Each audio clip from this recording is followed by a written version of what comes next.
और जो 4th capacitor है C4 ਇਹਨੂੰ ਵੀ ਕੁਝ ਨਹੀਂ ਕੀਤਾ ਸੋ ਇਸ ਲਈ ਇਹਦੀ ਕਪੈਸਿਟੈਂਸ V ਜਿਹੜੀ ਹੈਗੀ ਆ ਉਹ ਐਜ਼ ਇਟ ਇਜ਼ ਹੋ ਗਈ that is 100 ਠੀਕ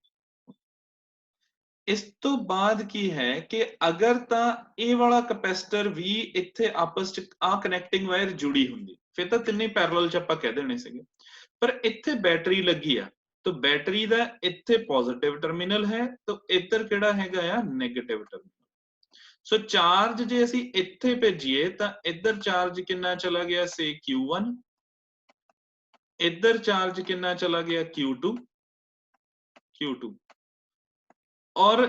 वापस इत्थे चार्ज कितना आ जाएगा again Q that is Q1 plus Q2 तो जिन्ना चार्ज स्टार्ट होया सीगा उन्ना ही बैटरी ते वापस आना हैगा ठीक है सो अपन law of conservation of charge पढ़िया आ so total charge should remain same ठीक है तो इत्थों चार्ज चलिया Q1 इत्थे चार्ज चलिया Q2 चला गया क्योंकि दो पार्ट्स डिवाइड हो गया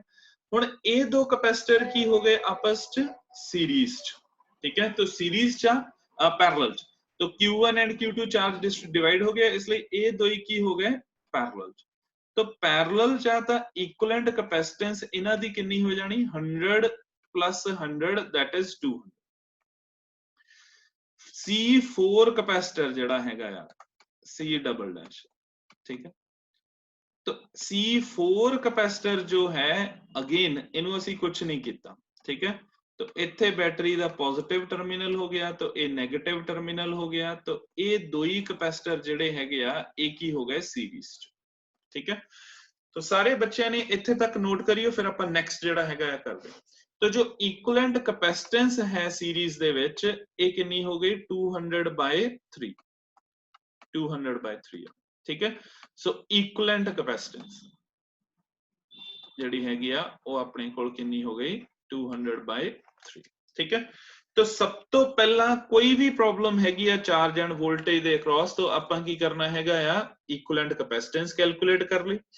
ਇਕੁਇवेलेंट कैपेसिटेंस ਤੋਂ ਚਾਰਜ कैलकुलेट कर ਲਿਆ ਜਦੋਂ ਚਾਰਜ ਤੱਕ ਪਹੁੰਚ ਗਏ ਤਾਂ ਸਾਡੇ 50% ਮਾਰਕਸ ਤਾਂ ਮਿਲ ਗਏ ਸਾਨੂੰ ਨਾ ਹੁਣ ਇੱਥੇ ਚਾਰਜ ਜਿਹੜਾ ਹੈਗਾ ਆ ਟੋਟਲ ਚਾਰਜ ਕਿੰਨਾ ਆ ਗਿਆ Q = CV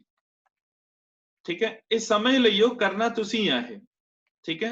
तो इत्थे चार्ज Q आ गया तो Q चार्ज जेड़ा हैगा आ ये कितना आ 2000 pico coulomb 2000 pico 20000 rather 20000 pico coulomb आ गया टोटल चार्ज ठीक है तो ये सारियां कैलकुलेशंस करके तुसी सारियां ने मेनू भेजणियां है इत्थे चार्ज क्योंकि इत्थों स्टार्ट होया तो इत्थे आके तो टोटल चार्ज आ जाना जिन्ना चार्ज सीगा तो इहदे अक्रॉस जिहड़ा Q4 होगा वो कितना होगा टोटल चार्ज जो टोटल चार्ज है तो 20000 हो गया तो 20000 टोटल चार्ज है तो आपां वोल्टेज इहदे अक्रॉस कैलकुलेट कर सकते हैं V4 जो है एक इहदे इक्वल हो जाऊगा Q = C4 तो that is Q4 over C4 ठीक है सो टोटल चार्ज पिछले ਜਿਹੜੇ ਦੋ ਨੂਮੈਰੀਕਲ ਸੀਗੇ ਉਹਨਾਂ ਦੇ ਵਿੱਚ ਕੀ ਸੀ ਕਿ ਚਾਰਜ ਬੈਟਰੀ ਤੋਂ ਨਿਕਲਦੇ ਸਾਰੇ ਡਿਵਾਈਡ ਹੋ ਗਿਆ ਜਦੋਂ ਨਿਕਲਦੇ ਸਾਰੇ ਡਿਵਾਈਡ ਹੋ ਗਿਆ ਤਾਂ ਇਹਦਾ ਮਤਲਬ ਉਹ ਪੈਰਲਲ ਚ ਹੋ ਗਿਆ ਤਾਂ ਇੱਥੇ ਜਿਹੜਾ ਚਾਰਜ ਹੈਗਾ ਆ ਉਹ ਸੇਮ ਜਾ ਰਿਹਾ ਆ ਤਾਂ ਇਸ ਲਈ ਹੁਣ V4 ਜਿਹੜਾ ਹੈਗਾ ਆ ਉਹ ਕਿੰਨਾ ਆ ਜਾਣਾ ਸੋਲਵ ਕਰਕੇ 200 ਵੋਲਟ ठीक है तो मैं आंसर्स दस रहा हैं ਤੁਹਾਨੂੰ ਸਾਰਿਆਂ ਨੂੰ ਸੋਲਵ ਕਰਕੇ ਤੁਸੀਂ ਆਨਸਰਸ ਲੈ ਕੇ ਆਉਣੇ ਆ तो V4 ਹੋ ਗਿਆ ਠੀਕ ਹੁਣ ਟੋਟਲ ਵੋਲਟੇਜ ਸੀ 300 ਤੇ ਇਹਦੇ ਅਕ੍ਰੋਸ ਕਿੰਨੀ ਵੋਲਟੇਜ ਆ ਗਈ 200 तो ਇਹਦਾ मतलब बाकी कितनी वोल्टेज बच गई 100 वोल्ट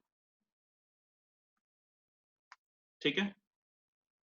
सो जो 100 वोल्ट बनी ठीक है क्योंकि जो पोटेंशियल डिफरेंस है वो की है वर्क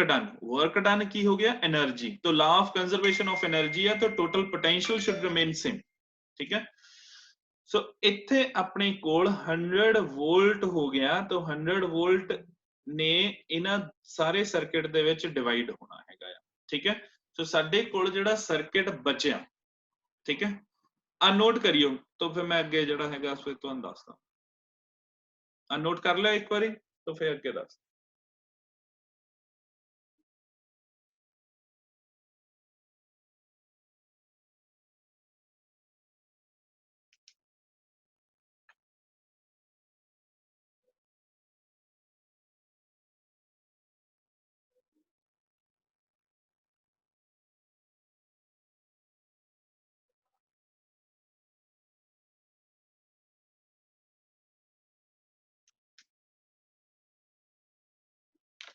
हाँ जी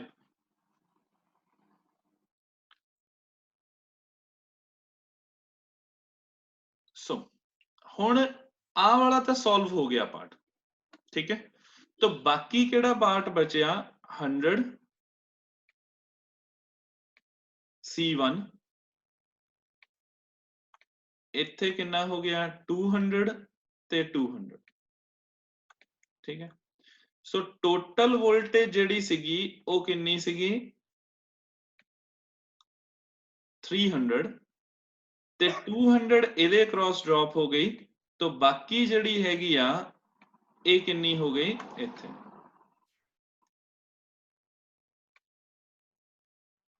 100 ਵੋਲਟ ਠੀਕ ਹੈ